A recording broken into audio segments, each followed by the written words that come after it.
Good afternoon, everyone. I'm Hao Huang, Associate Professor of Social Sciences, and welcome to the Illinois Tech Social Sciences Greater Problems, Great Minds, and Series. For today's seminar, we will open the floor to questions at the end after the talk and lecture. Today's speaker, Dr. Yihong Yuan, Associate Professor in the Department of Geography and Environmental Studies at Texas State University. Before joining Texas State, she worked as a visiting researcher at ETH Zurich and as a senior data scientist in the private sector. Dr. Yuan's research focuses on big geodata analytics and spatial temporal knowledge discovery. She is particularly interested in human mobility modeling and extracting human activity patterns from multiple data sources, such as telecommunication devices and social networking sites. She has an extensive background in analyzing the roles of communication technologies in reshaping today's connected communities and society. Her research has been published in leading journals such as the Annals of American Association of Geographers, the International Journal of Geographic Information Science, and Computers, Environment, and Urban Systems. Her research has been funded by private and governmental organizations, such as the U.S. Department of Transportation, the U.S. Federal Highway Administration, the Swiss National Science Foundation, the Texas State Center for Analytics and Data Science, and also the Microsoft company. Dr. Yuan received her PhD in geography and master's degree in statistics from the University of California, Santa Barbara, and her bachelor degrees in geographic information systems from Peking University. So it's very happy to have Dr. Yuan to give us this talk. Okay, thank you, Hao. Thanks for the introduction. Okay, hello everyone. I think I know some of you. The topic I will talk about today is modeling human mobility patterns from big geodata. And what are we missing? And I'm Dr. Yihong Yuan. I'm an associate professor of geography at Texas State University. So first, just a little bit more about myself. I was born in Xi'an, China. So if you know a little bit about Chinese history, this is where all the terracotta warriors are. And then after I was 18 years old, I went to Beijing for college. So I stayed about 4 years in Beijing and did my bachelor's there. After I graduated from college, then I moved to California to do my PhD in geography. And while I was doing my PhD in geography, I got really interested in statistics. And so that's when I took quite a few classes in statistics. And eventually I decided that I should just get a degree in statistics as well. So that's what I did. That's why I also got a master in statistics while I was doing my PhD.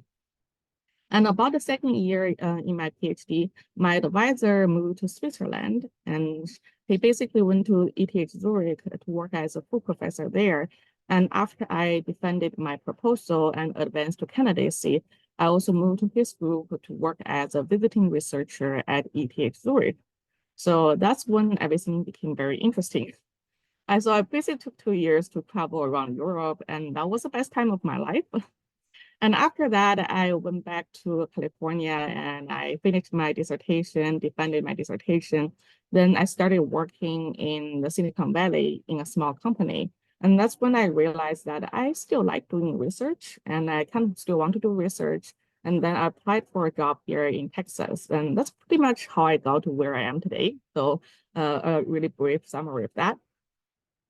So for my research interest, personally, I'm really interested in spatial temporal data mining and knowledge discovery and different types of big data analytics. So I'm specifically interested in how to extract human mobility patterns and activity patterns from big geodata. So for example, it's also kind of a compatible and consistent with one of the really popular research topics nowadays, which is social sensing. And in remote sensing, we consider the sensors as the satellites, and we try to collect information about the Earth from the satellites. And in social sensing, we're basically considering human beings as the sensors, and we're trying to collect information about the urban system and about our city using different types of sensors, such as social media or cell phone and Bluetooth data. And people who are holding those devices kind of work as the sensors in this case.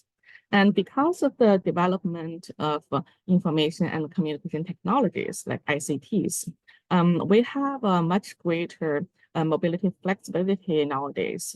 But in the meantime, for the researchers in this area, like we also have like a wide range of different types of spatial temporal data sources. So people like me can have a lot of different types of data to play with now. And for the most part, these data sets have a very large sample size. So, and yeah, you're able to collect data to cover the entire city or to cover a relatively large area. But in the meantime, they probably also have like some kind of a data quality issue, such as they might have a relatively low resolution, like spatially and temporally. And on the other hand, they might have a relatively like a few individual attributes. So you don't have a lot of individual attributes for the people you collect the data from. So it's not like when we used to conduct travel surveys in transportation. So for travel surveys, you're able to ask a lot of questions regarding the background and the characteristics and the demographics of the participants. So you can get information about their gender, their age. But for the most part, the information you collect from ICTs, you probably don't have that much individual attributes, mostly because of privacy reasons. So that basically caused a lot of different types of data quality issues in this field. Whenever you're trying to use big data collected from different sources, you will always have to deal with different types of data quality issues. And then I think it's a really important topic to think about what exactly is missing because of these data quality issues. And I also put the research topics in this field into 4 different layers. So this is a kind of like my one of organizing the research framework in the field of big data modeling. Like at the bottom layer here, you have the data. So for example, if you have the raw data, the mobile phone data, the location-based social media data, taxi trajectory data, then that's at the bottom layer. And on top of that, if you're able to extract some of the information from the data, such as the trajectories or the social ties of between people or the spatial temporal points, then you have a certain type of information. And then on top of the information layer, you have the knowledge layer, in which that you can extract even more useful patterns at the individual level, urban level, or global level patterns. And on top of the knowledge layer, we have the application layer that if you have the knowledge and information about mobility, how can you actually put it to the actual use of a practical application? How can we use a mobility pattern to improve traffic? And how can we use it to develop new methods for disaster management? So those are the application-oriented research. For the most part, my own research and also a lot of other research in this field probably focused on the third layer here, so the knowledge layer. But now in the past few years, I got more interested in both the data layer and the application layer as well. For the data layer, specifically, I'm interested in the data quality issue and how the quality of the data, how the biases in the data might impact the results of our analysis. So that's also the main topic of the talk today. And I'm also interested in the application layer as well. So I'm working with different governmental agencies locally so that we're able to apply some of the knowledge that we learn from the data. So, and before we get started, I kind of want to clarify regarding the categories of big geodata. Yeah. Personally, I divide them into 2 different categories, the passively collected data and also the actively collected data. For the passively collected data, what I mean is that the generation of the data, the purpose is not to share the data. The data is more a side product of the service itself. So for example, if you're trying to call someone on a mobile phone, then you're not really trying to like provide the data. Like your goal is to communicate with that person. The data is just a side product.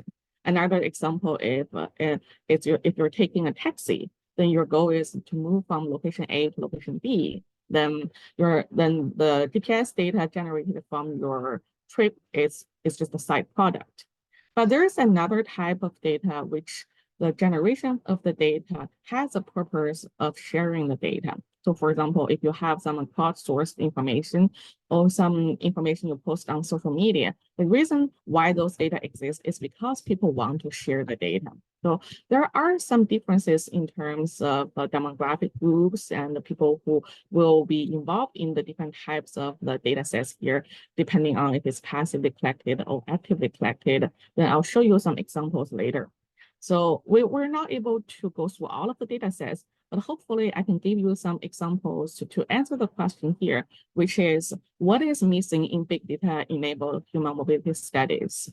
And then we'll talk about it from the perspective of demographic biases and spatial and temporal biases, and also semantic biases as well. Okay, so the first one, demographic biases. This type of data quality issue for big geodata, for the most part, is focusing on who are being reflected by your data set. Or a different way to phrase it is how representative your data is. So think about the different types of data you might use or you might encounter when you use big geodata to analyze mobility. Mobile phone data, transportation data or public transportation data, and social media data. These three data sets, which one is the most representative?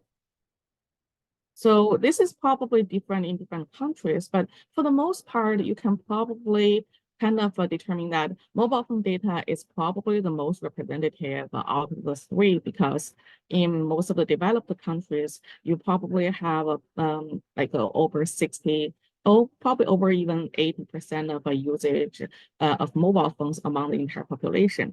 But for public transportation data, you probably will only be able to track the information of the users who use public transportation.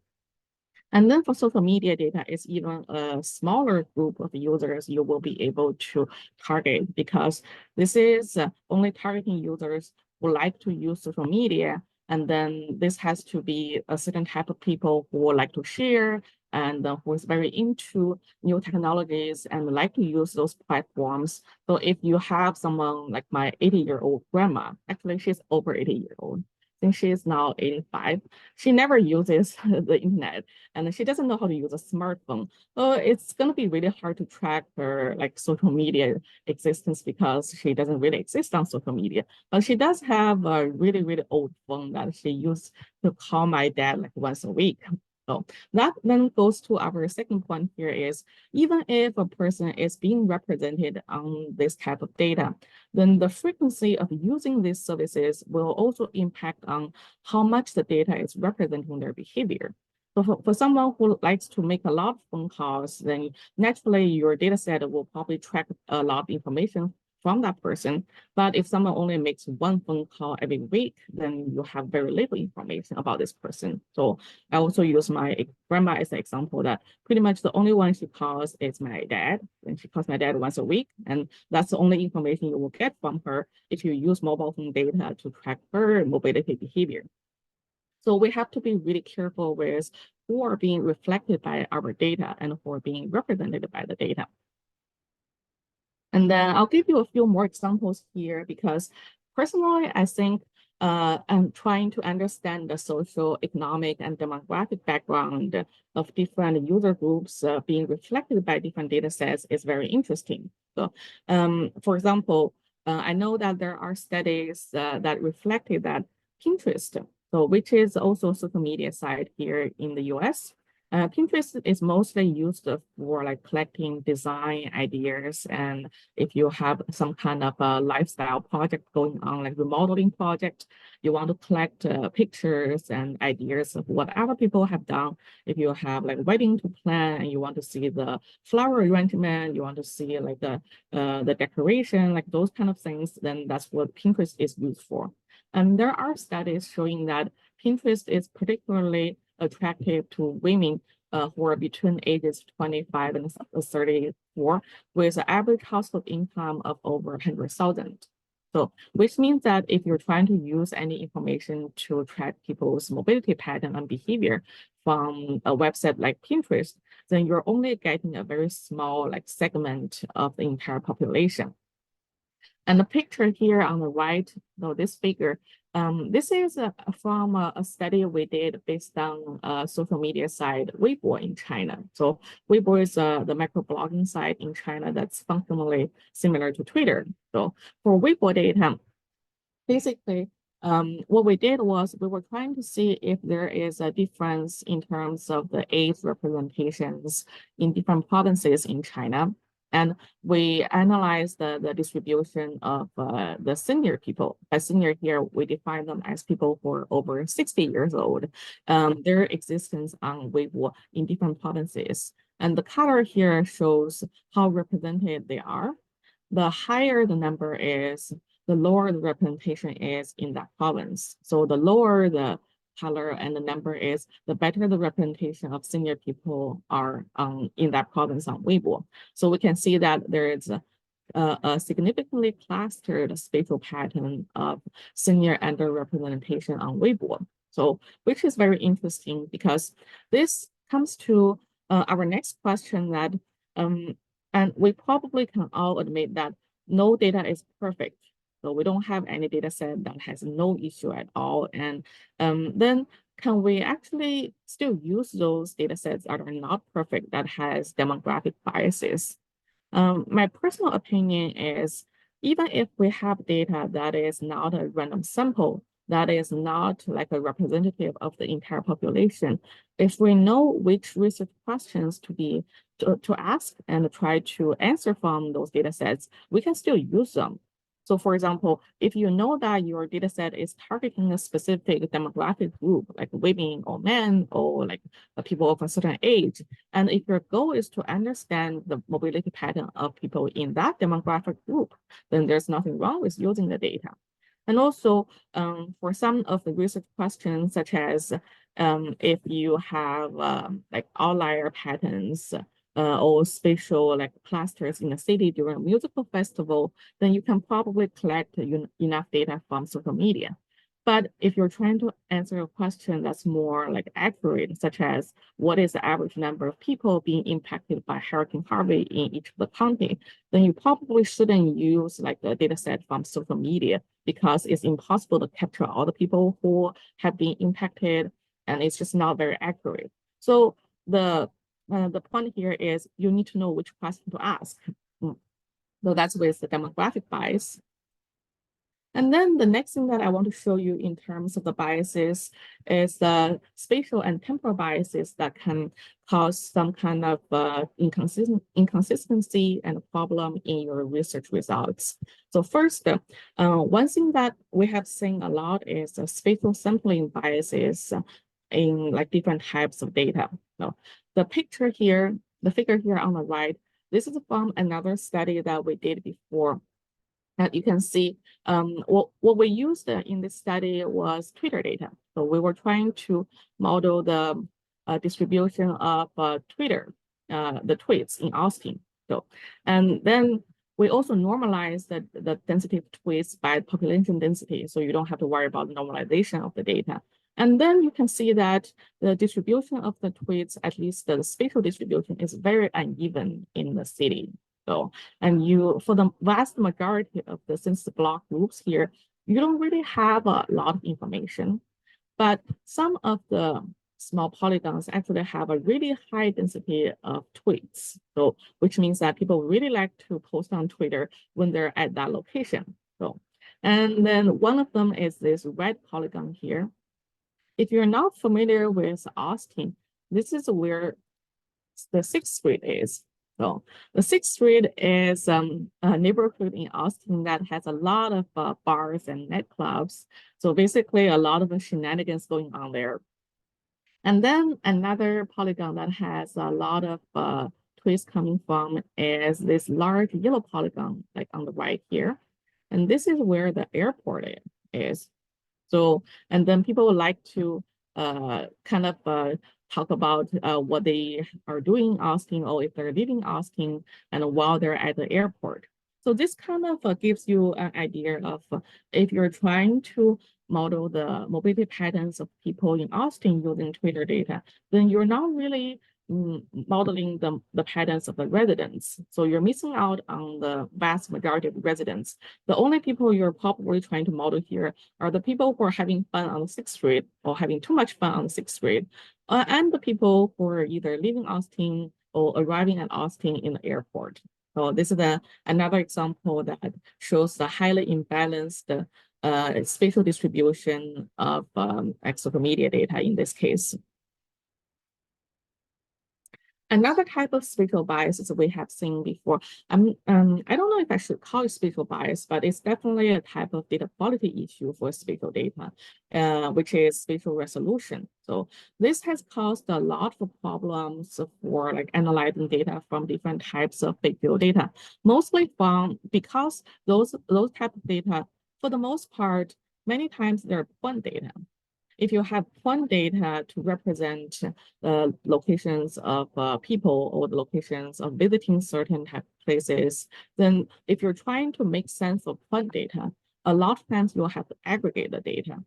And then when you're aggregating the point data, then things get very interesting because you will have to decide how you want to aggregate it and how big the cell size is, and then what the cell looks like, the shape of the cell, the size of the cell. Then that is a famous modifiable error unit problem, which basically means that the way how you aggregate your data has an impact on your results.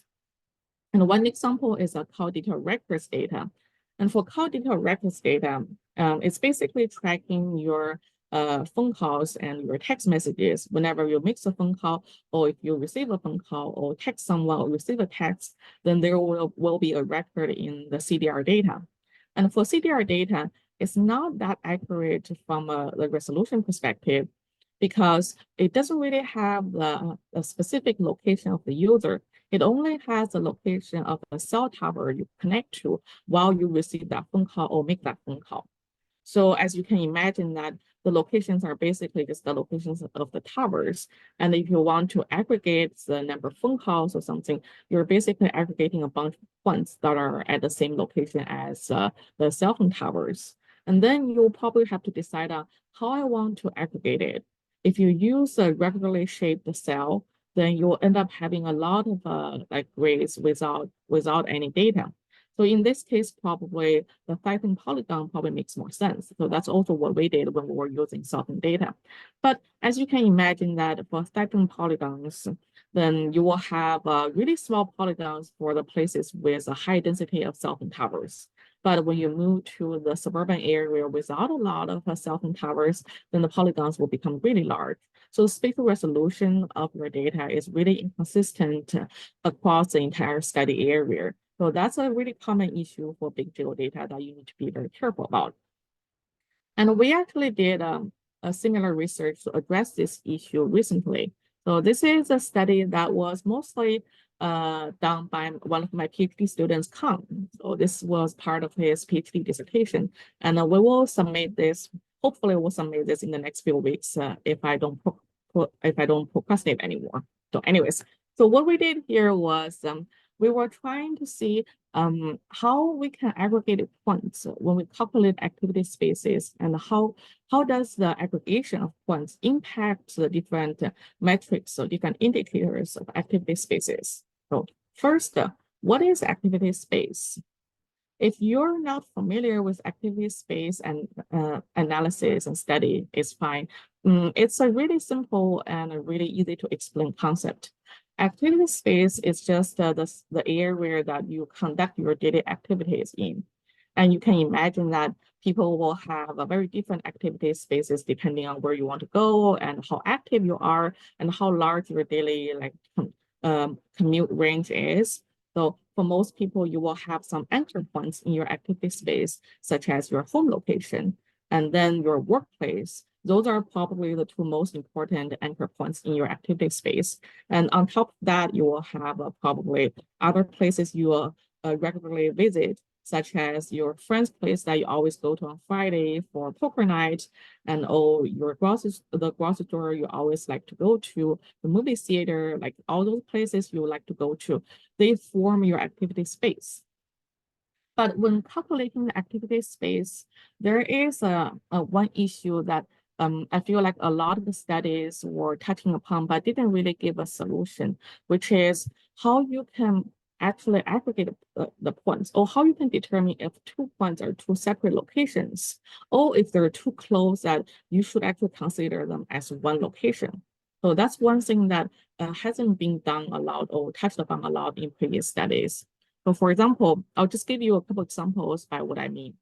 The right figure here, the top figure on the right, this is just a random layout of a random house that I downloaded from Google. So it really doesn't have any significant meaning here. Let's say you're in your living room. So you're in the living room, and then after you watch TV, you decided I'm gonna move to the backyard and I'm gonna sweep. So technically you moved from one location to another location, but you're still at home. So you probably should consider these 2 points the same location, and instead of trying to determine there are 2 different points. So whether or not they're grouped as 1 point or separate points, that will have a big impact on what your activity space looks like. So that's one thing. And another example is, let's say if you're at home and then you decided that you want to stop by your neighbor's place because your neighbor got your Amazon package or something. So you have to stop by and grab your package. Then this is another example of should you consider this as one location or 2 different locations? Technically, you're moving from one house to another house, but if you're looking at this from a subdivision level or community level of study, then probably that this can be grouped as one location. So that was the basic idea of this research, that we want to see if we're trying to group different points together based on different spatial scales, how that would impact the results when we try to calculate different indicators for activity spaces. So yeah, so and then because there are so many different indicators for activity spaces, we just chose 2 commonly used ones. These 2 are probably used the most for any type of activity space studies. The first one is radius gyration, ROG, and the second one is entropy. The equations here to calculate the indicators are not important, so you don't have to look at them. So you just need to know that for ROG, it's representing the size of your activity space, like how large it is and the scale of it. And then entropy represents how random your activity is. If you're always going to one location and pretty much never go to other places, then your activity is highly predictable, it's less random, then you have a lower entropy. Then if you're always going to different places randomly, and you have kind of almost even distribution of probability of visiting different places, then you can see that this person has a high entropy in their activities, and it's harder to predict it. So those 2 are the 2 indicators we'll use here. One represents kind of their size of activity space. Another one, the entropy, represents the internal structure of how they go to different places, activities. And then what we did was we're trying to divide the study area into grade cells for different sizes of grades. And for each of the grade, we for all the points in that specific cell, and we consider them to be at one location, so at the central location of the cell. So kind of like we're moving all the points inside of one cell into the central location, and those are kind of aggregated as the same location, even though they're still separate points, but they're points at the same location. And on the right figure here, you can see that with different grade sizes, I think this is from 10 meter to 90 meter, figure A here is 10 meter. The last one is 90 meter. When we're trying to aggregate the points, you can see a really different patterns here. Like when you're trying to reduce the amount of the distinct points, it definitely has an impact on the activity patterns you can model here. And also the ROG values calculated is also slightly different as well. Generally speaking, as the grid size, the cell size becomes larger, you have a larger ROG value, like because the points are kind of stretched out. But also there can be some kind of exception, like between the bottom two figures here, the left one has a grid size of 60 meter, and the right one has a grid size of 90 meter. But the ROG value calculated for the last one here is slightly lower than the third one. So, and this is probably because some of the points close to the borders of the study area actually got snapped into the center of the cell, and then it just became closer to the other points. That somehow also reduced the ROG for this person. So you can see that how you want to aggregate these points actually has a big impact on what the activity space looks like. Then we also did a little bit of model building here, and we were trying to see for both entropy and ROG, what does it look like if we want to kind of construct a model between the cell size, the size of the grid, and also the value of this indicator. So as you can see that for the ROG, it's almost a linear pattern. So as cell size becomes larger, like you will always have a larger value for the ROG.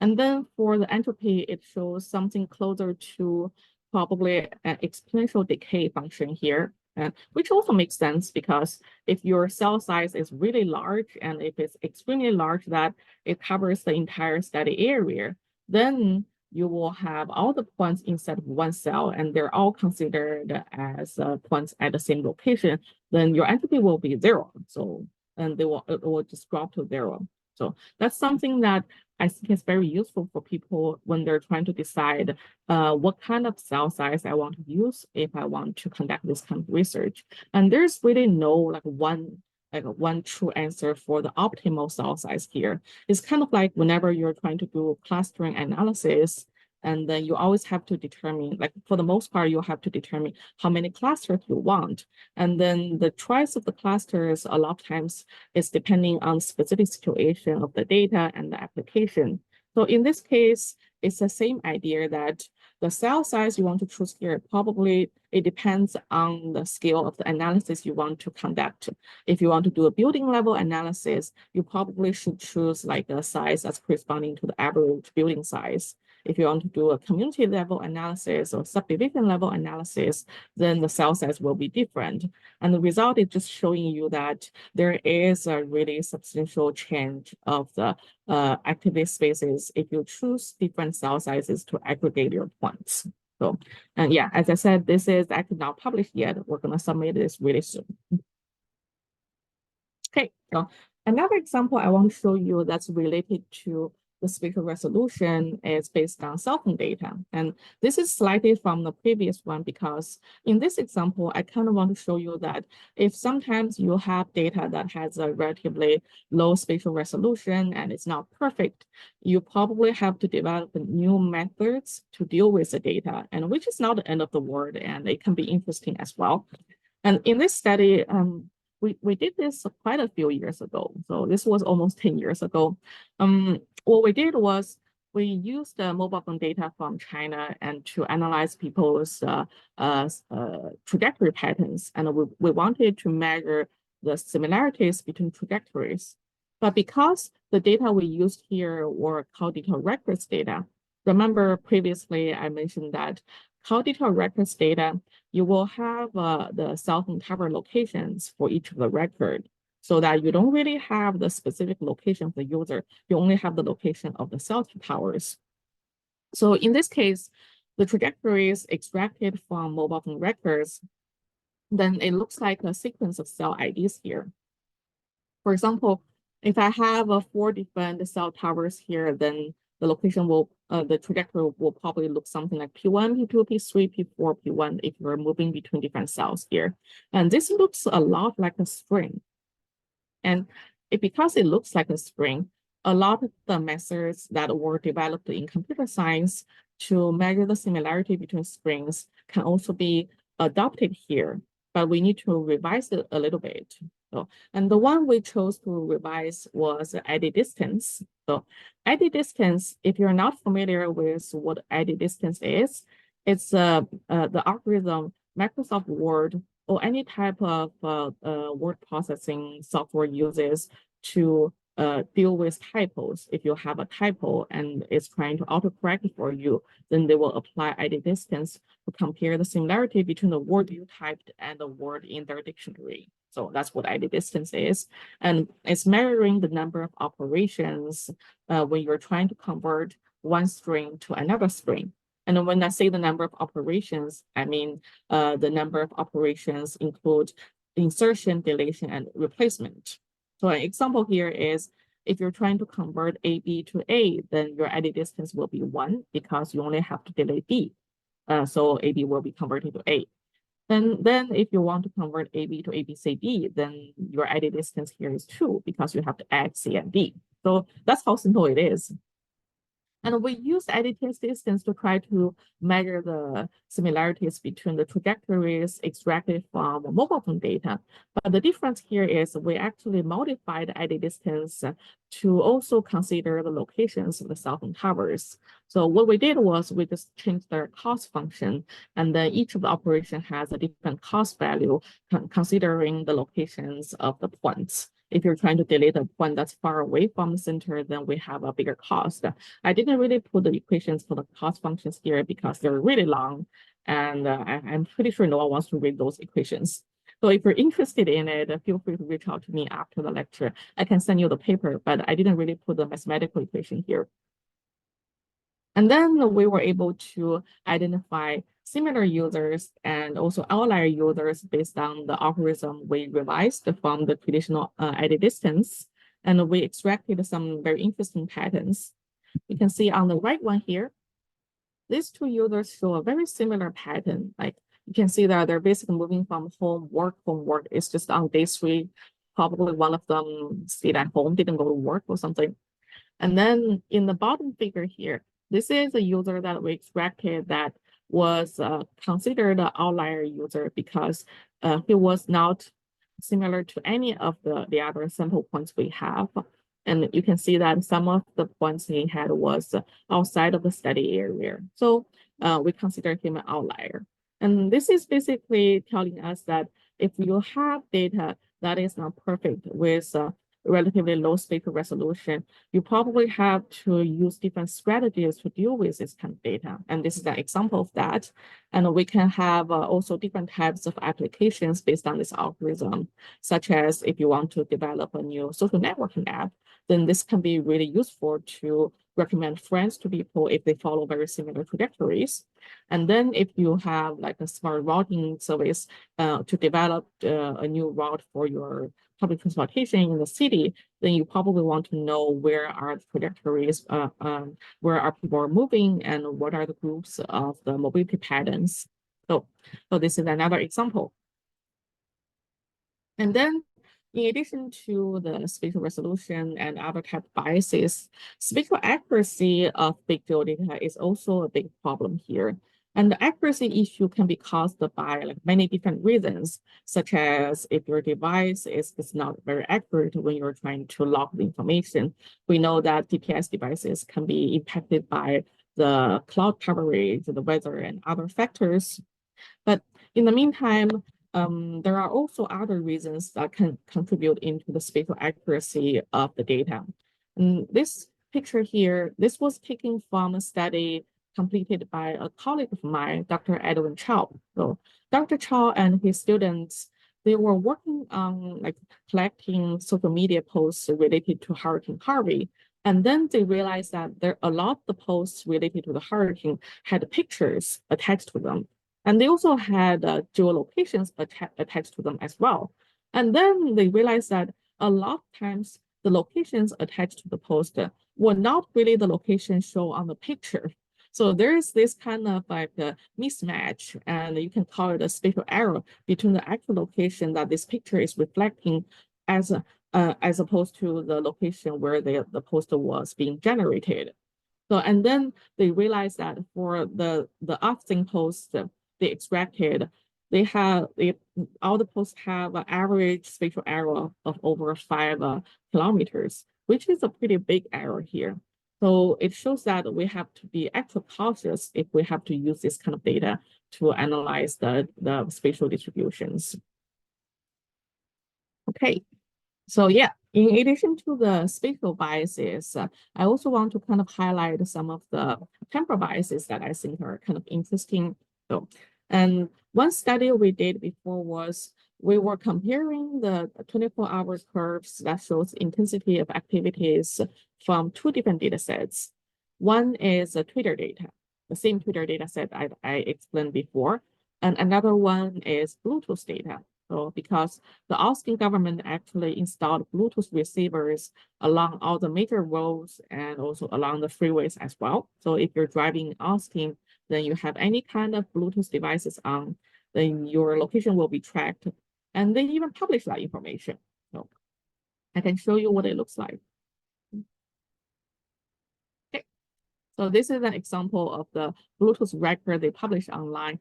And as far as I remember, they stopped publishing it after COVID. The last information they published was in 2021. I'm not exactly sure why they stopped, but this is actually really large data set if you're interested in using Bluetooth data. So what we did was we calculated the 24-hour normalized activity levels for both Bluetooth data and Twitter data. And interestingly, there's actually a time lag between the two. And activity level reflected by Twitter is a few hours later than that was reflected by Bluetooth data. So which kind of makes sense here because if you're trying to post on social media, then you probably only post during certain hours. Like if you're trying to rush to work in the morning, you're probably not posting because you're driving.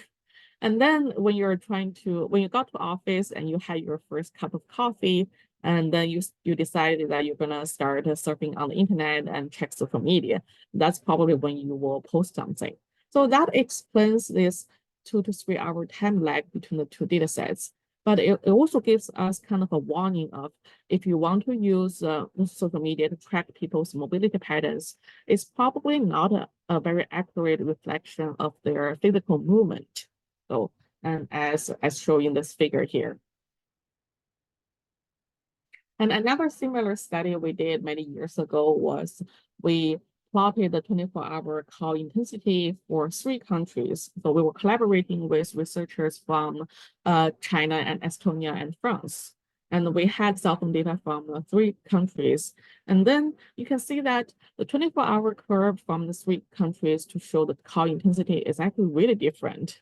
So for example, in China, like there is a really steep drop around lunchtime. So we apparently really care about lunch break. And then in Estonia, that you actually don't see this lunch break here. And in France, then this lunch break is actually a lot later than it is in China. It's probably like 2 to 3 hours later there. And this is very interesting, but also I feel like we should be very careful with making any kind of conclusion based on it. Does this actually mean that during lunch hours, there is less physical movement among the population in China? Not necessarily, because all this tells us is during lunch hours, there were probably fewer people who were making phone calls. And whether or not they're actually moving around, or whether or not they have any physical mobility, then that's not really reflected here. So that's something that I think it should be very carefully examined if we're using this kind of data to tell any story temporal-wise. So it also shows some kind of a temporal biases as well. And then the last type of biases I want to explain a little bit is semantic biases. And mostly it refers to what kind of activity types are being captured by different data sets. And for semantic biases, probably the type of data that has the biggest issue is the social media data. Like, I feel like if you have ever tried to use social media to collect any type of public opinion or try to do any kind of research related to policy and planning, you will realize that it really isn't a lot of information there. If you want to collect the information about what people's opinion on the traffic or their opinion on the crime rate in this part of the city, really people don't really talk too much about something like that. The information that people like to share on social media are related to their personal life, such as, oh, I'm going to take a vacation soon, or I feel really exhausted after work today. Oh, my dog learned a new trick today. Oh, I'm going to this really cool restaurant for dinner. So those are the things people like to talk about on social media, not necessarily information related to like public policies. So if you're trying to collect information for public opinions regarding certain policies, most likely you'll be disappointed. So that's something that I feel like can be really useful or helpful for a lot of studies and researchers to save them some time. If you want to use this type of data for certain purposes, then you might not have enough data. So, and this is based on our study of both Twitter data and also Weibo data in both the US and China. Okay, so of course, there are other type of data quality issues that might impact the quality of big geodata when you use them to analyze human mobility. But we cannot really cover all of them. But some other quality issues include such as spatial errors during transformation and all other type of errors during transformation. Like for example, for the Bluetooth data I showed you earlier, and we were probably one of the earliest research groups to use that data. And then when I first used that data, I realized that their timestamp was wrong. And their timestamp was 12 hours later than it should be. So with their original data, then you will see that Austin is the most active after midnight, which doesn't make any sense. It's not that kind of city, it's not Vegas. And I contacted the city of Austin, and they were like, oh yeah, there was this error in our timestamp. So that was one example. And then another thing that might contribute to the data quality issue is accuracy of self-reporting data, especially if you're using like a social media site. Then the information posted on the user profile might not always be accurate. If you claim that you're a 21-year-old college student, are you really who claim you are? Then a lot of times it's really hard to verify those information and validate those information, which will definitely have an impact on your results. And the last one here is we live in the time that the technology evolves so fast, and then modern culture also changes with the change of the technology. So that we'll constantly have new things coming up, becoming more popular, and the old things will probably become less popular. For example, Foursquare, which used to be very popular as a social media site and people want to contribute their location information there. Now, like it's very rarely used by anyone I know. At least I don't really use it anymore, but I know for a while there were a lot of people I know who like to use Foursquare. And then that change can definitely impact on the user group, the demographic group of the users on the data set.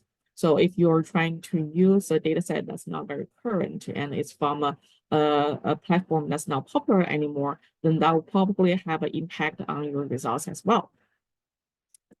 Okay, so a quick summary of what we talked about today. And so all the biases and uncertainty issues I talked about, you probably realize that they're pretty much inevitable. So there will always be some kind of a quality issue with your data, and your data is never perfect. And the user sampling bias is probably the foundation of the big data biases as well, because if you have a user sample that's not evenly distributed or randomly distributed, then that directly affects who is being represented by your data set. And on top of that, the activities conducted by the users are also distributed unevenly across space and time. So some of the areas, some spatial patterns will probably have more data, and some other districts will probably have less data because there's less activity there. And also those activities will probably have different likelihoods of being tracked by different types of data. And the social media example that I showed you before basically implicates that if you try to identify human activities from social media, for the most part, you'll probably see people talking about their daily life and their personal life, not much about public opinion, if that's what you're looking for. So the takeaway message here is just because you have imperfect data, it doesn't mean that you won't be able to tell a good story out of it. You just need to know what is the right research question to ask, like based on the data. And then hopefully you will be able to answer that research question based on the imperfect data you have. So yeah, the last thing I'll show you is a quote I really like, but I forgot who it was from. So you can have data with no information, but you cannot have information without data. So hopefully you will be able to generate the best information possible from the data and make the best use of the imperfect data you have. Okay, so I will conclude my talk here and I'm open to questions and comments. Okay, thanks, Dr. Yihong Yuan gave a very interesting talk about this how to use big data, big geodata to analyze the human mobility patterns. So now we have questions. So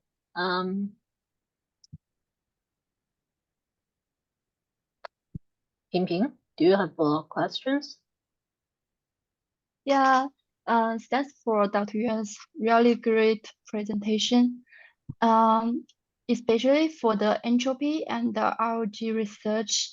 And I'm a little bit curious about what data set did you just come or did you group use for this research?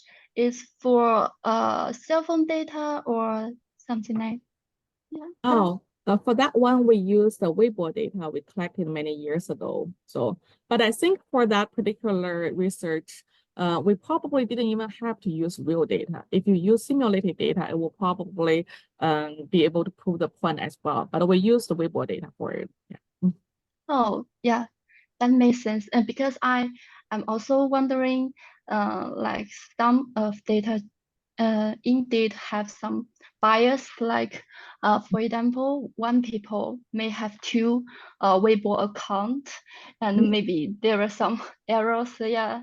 Yes, yeah. So you will always have issues like that. Like if you're actually Yeah. a data set from the same user, if they have multiple like accounts. Yeah, that's really interesting. Yeah, thank you.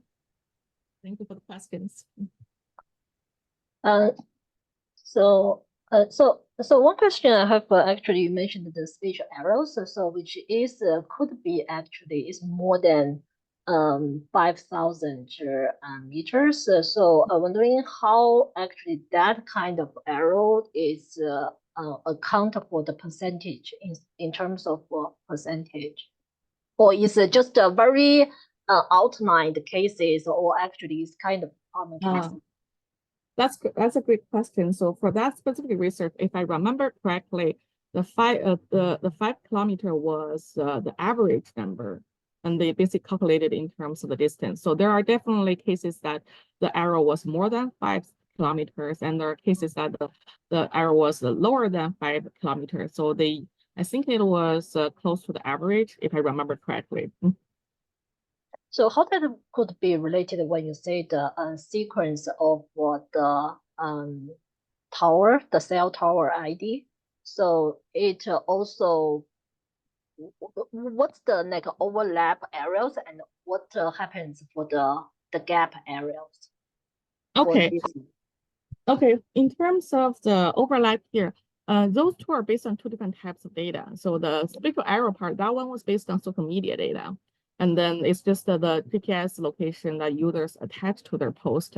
And then the cell phone tower, that one was based on different type of data. So it's called digital records data that you have a relatively low spatial resolution. So my point here is, I think the difference here and overlap here is they're both data quality issues, but there is a difference between spatial resolution and spatial accuracy. So spatial accuracy is mainly that there is actually error between the actual location and the real location. And the spatial resolution is just we're not able to sample at any finer resolution underneath this because we don't have the data. So there's actually a fundamental difference between the two. So then, in terms of this fundamental difference, since you mentioned the spatial bias and also temporal bias, so it could be have the situation is combine these two spatial bias and the temporal bias, so when we look at the spatial bias, you give an example the locations. So for the locations, actually, for the different place within the home, actually could be identified as the different locations as home. But when we also consider the spatial bias, could be the light we identify as a home, but possibly it could be the situation actually person work at light at the office. So how at that actually to cause this kind of arrows for identify the home and the work places in terms of the temporal dimensions. Yeah, I think that's a very interesting point because if you combine the temporal biases and the spatial biases, then you can probably give different locations a different meaning. Like, for example, if I use my study like during the day, then that's my home office. But if I use it at night, then that's a movie theater. So you can actually have a different semantics attached to different locations based on their spatial and temporal signatures.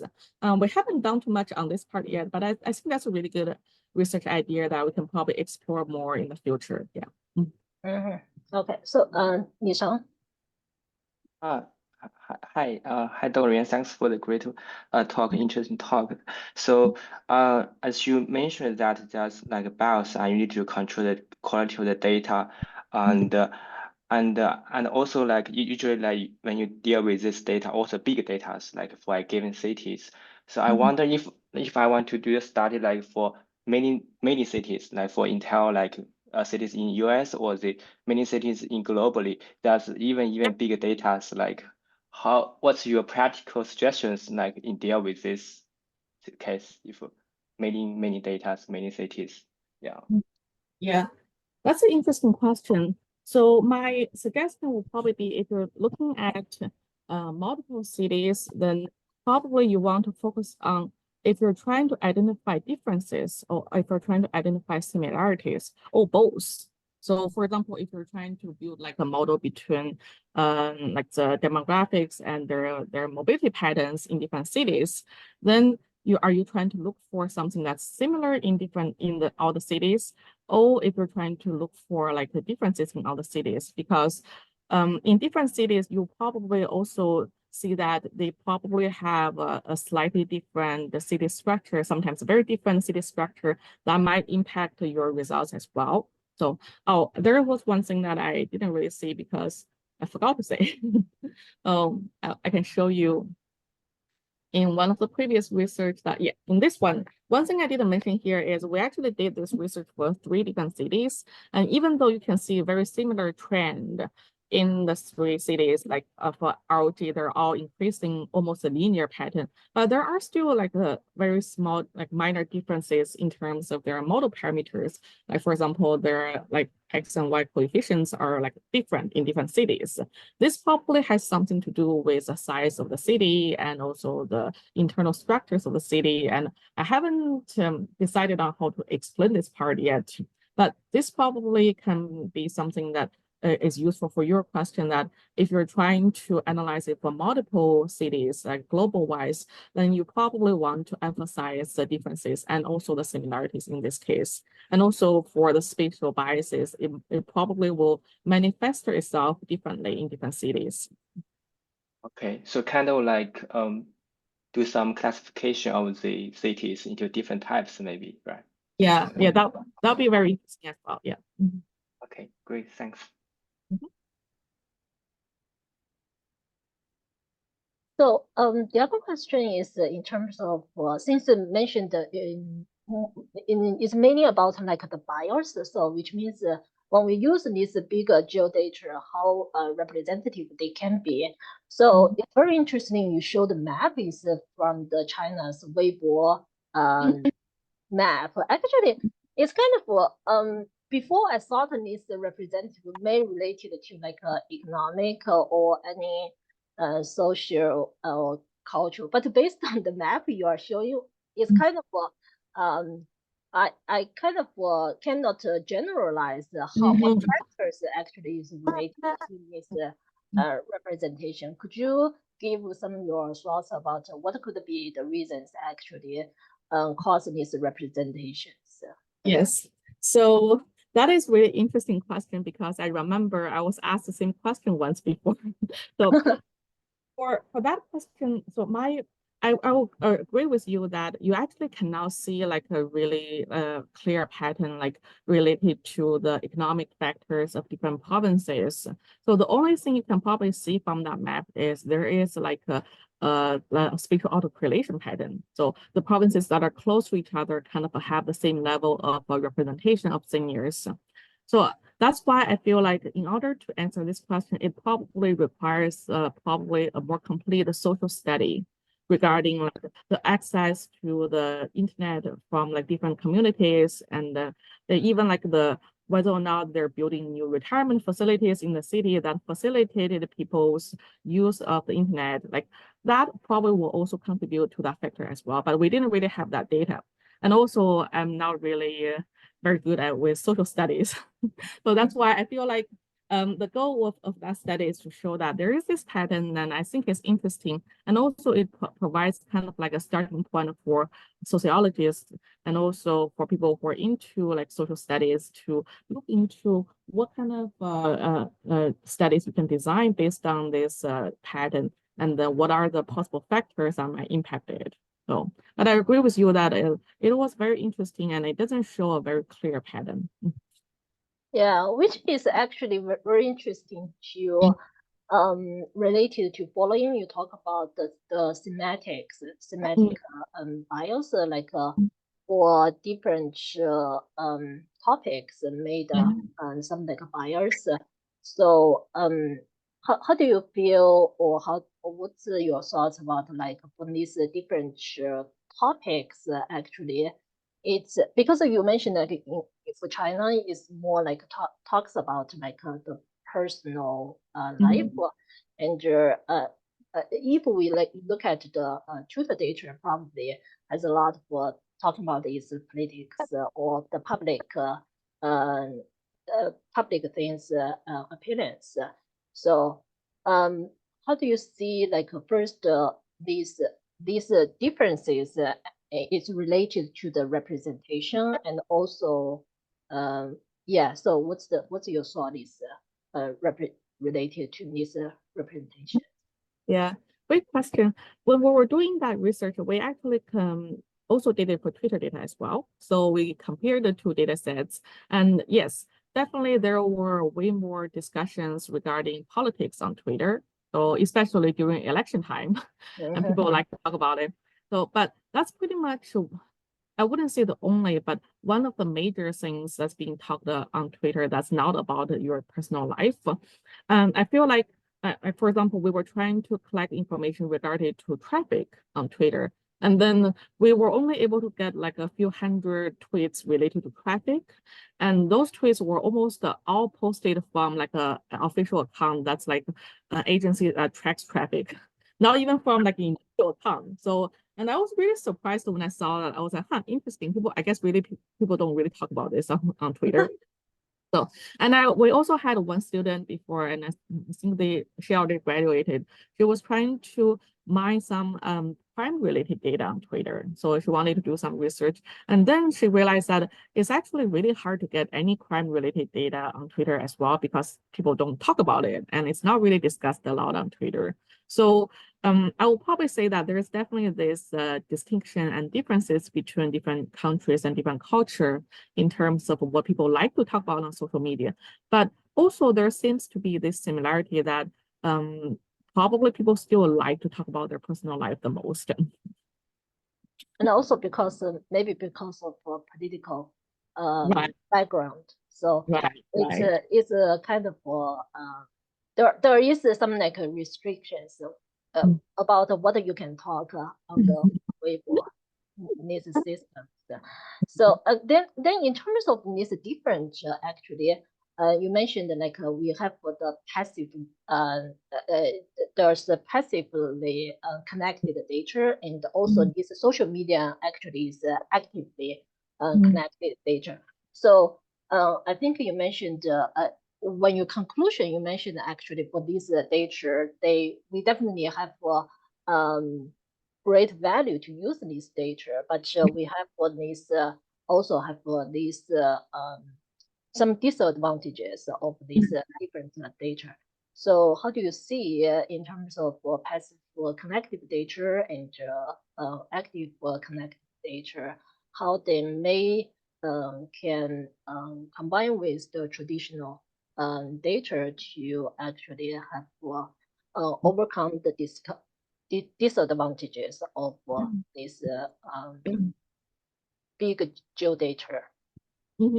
Yeah, I'll probably say that for the passively collected data, such as mobile phone data or public transit data, it's probably easier for you to get a slightly better, like a more randomly sampled data set, like from a demographic perspective. So for example, and it's probably not going to be very biased if you're trying to use mobile phone data, like from a demographic perspective, and most people have a mobile phone. And for the actively collected data, I'll probably say that depending on the platform, then you will have a much stronger demographic bias because people like to use different platforms and people have a different personality of how vocal they want to be about certain issues and whether or not they like to share any information. Like you will have people like my husband who pretty much doesn't want to share anything on social media and he doesn't want me to post anything either. So you'll have people like that, and you will have people who probably update their social media 20 times a day. So naturally, like you will have very strong like demographic biases if you use actively collected data, mostly because people like to use different platforms and they have very different personalities. I'll probably say that in terms of combining it with other data sets, I think it'll be very interesting to see like if we can combine like some of the results from big field data with traditional data sources such as travel surveys. So if you're trying to analyze people's activity space, how different is a result if you're trying to extract it from travel survey versus if you're extracting from mobile phone data in the city? You probably won't be able to have data sets that are like comparable in terms of the size, but if you have a small sample size for comparison, I think that'll be pretty interesting as well. And another thing I have seen before is people were trying to combine like a big deal data with census data, kind of using census data as a validation for their like results coming from big deal data. So that's a way to go as well.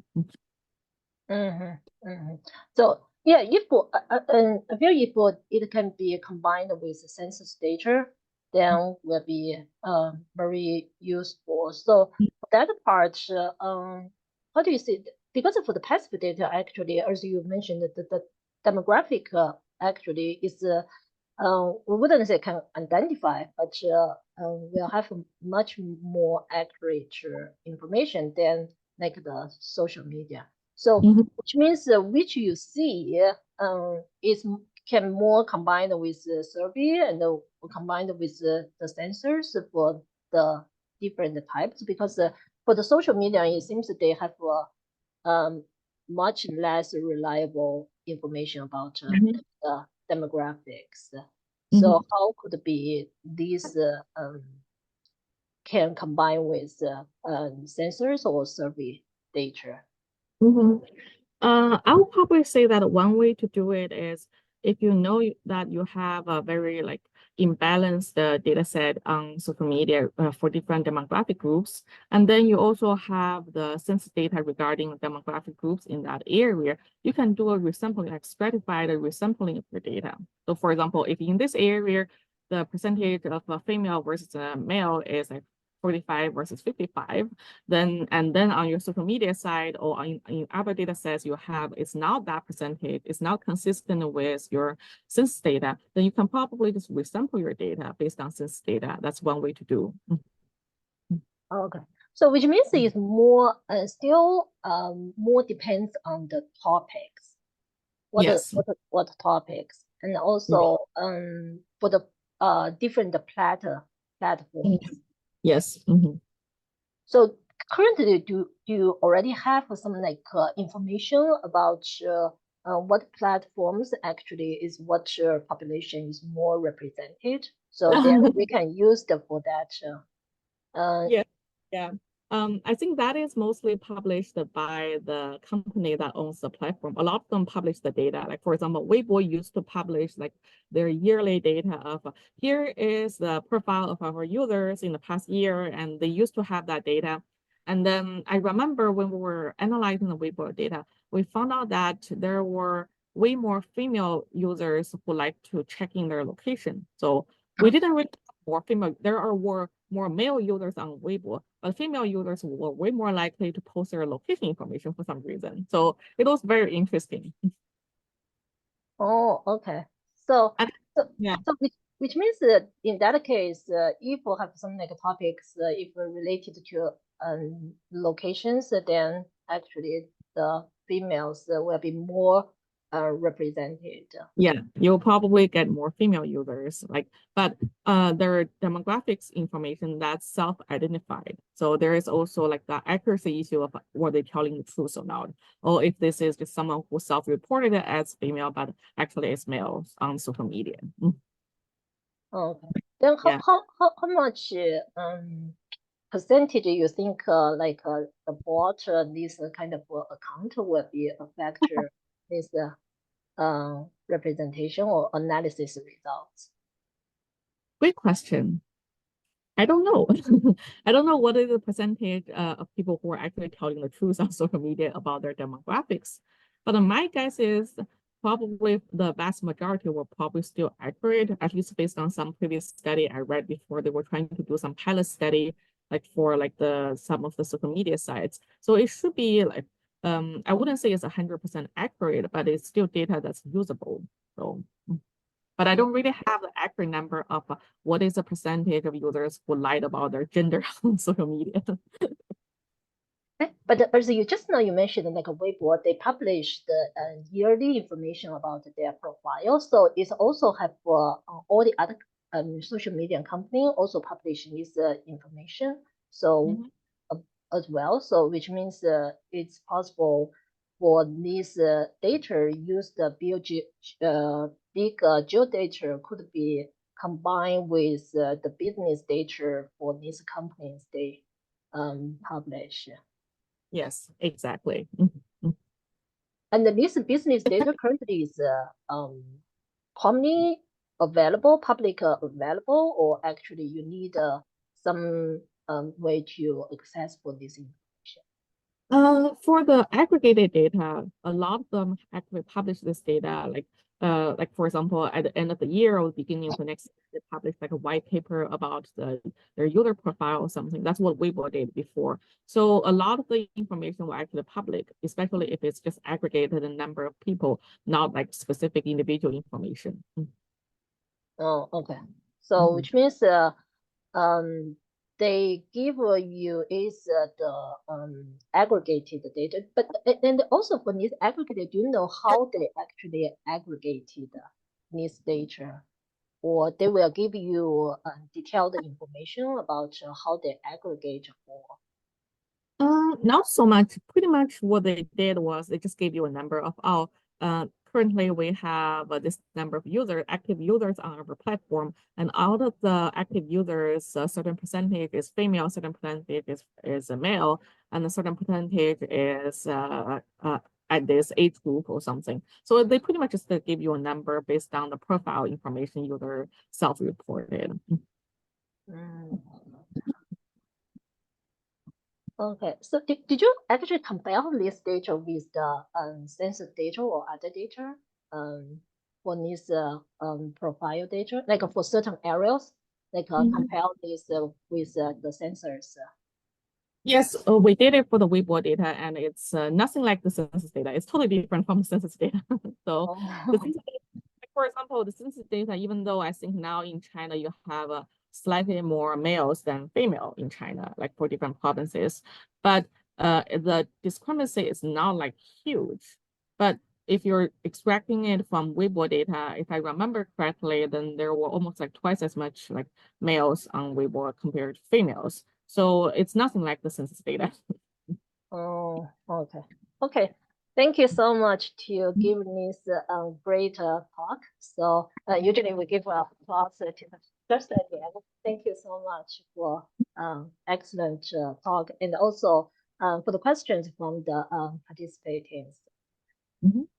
I will see you next week.